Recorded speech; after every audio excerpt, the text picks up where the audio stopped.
రాక్షస పాలనకి ప్రజలు గట్టిగా బుద్ధి చెప్పారని కొండ్రు మురళి అన్నారు. ప్రజలు జగన్ ప్రభుత్వానికి బుద్ధి చెప్పి చంద్రబాబుపై నమ్మకంతో నిరుద్యోగ యువత, మధ్యతరగతి ప్రజలు, రైతులు కలిపి ఎన్డీఏ కూటమికి మంచి మెజార్టీ ఇచ్చారంటున్న రాజాం కూటమి టీడీపీ అభ్యర్థి కొండ్రు మురళితో మా విజయనగరం ప్రతినిధి సుబ్బారావు ఫేస్ టు ఫేస్. 2024 సార్వత్రిక ఎన్నికల్లో కూటమి అభ్యర్థులు ఘన విజయం సాధించారు. ఇదే క్రమంలోనే విజయనగరం జిల్లాలో 9కి 9 సీట్లు కైవసం చేసుకుని దూసుకుపోతున్న టీడీపీ పార్టీ రాజా నుంచి ఎమ్మెల్యేగా పోటీ చేసి గెలుపొందిన మన కొండ్రు మురళీమోహన్ గారు ఉన్నారు, మాజీ మంత్రివర్యులు. ఆయన అడిగి ఈ విజయం పైన ఎలా ఉంది ఆయన స్పందన తెలుసుకుందాం. సార్ చెప్పండి, ఈ విజయం ఎలా ఉంది?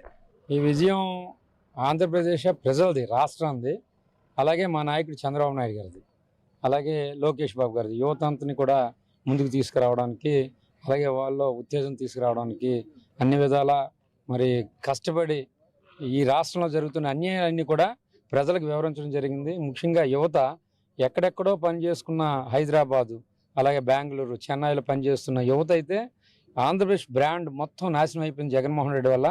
ఎందుకంటే స్నేహితులు అడిగేటప్పుడు మీరు ఎక్కడి నుంచి అంటే ఆంధ్రప్రదేశ్లో అసలు ఏం పరిపాలన జరుగుతుంది, ఏం ముఖ్యమంత్రి అని అడిగితే వారు తల ఉంచుకొని ఎప్పుడు ఎలక్షన్ వస్తుందా, ఎప్పుడు తెలుగుదేశం గెలిపించాలి, చంద్రబాబును ముఖ్యమంత్రి చేయాలని కోరికతోనే ఈరోజు ఇంత అబ్సల్యూట్ మెజారిటీ ఓవరాల్గా రావడం జరిగింది.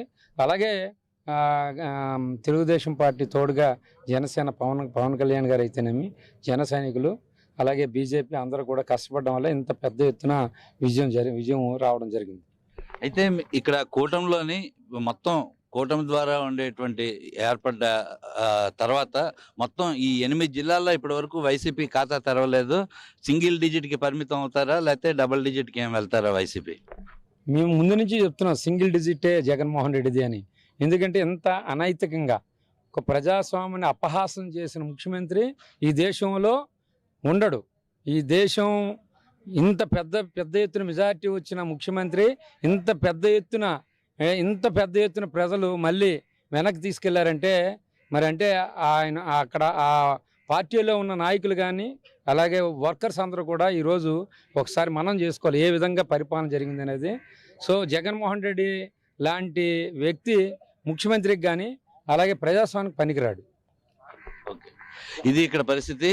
కొండ్రు మురళీమోహన్ అయితే ప్రజాస్వామ్యంపై ప్రజలకి చాలా గౌరవంతో ప్రజలు పట్టం కట్టారు.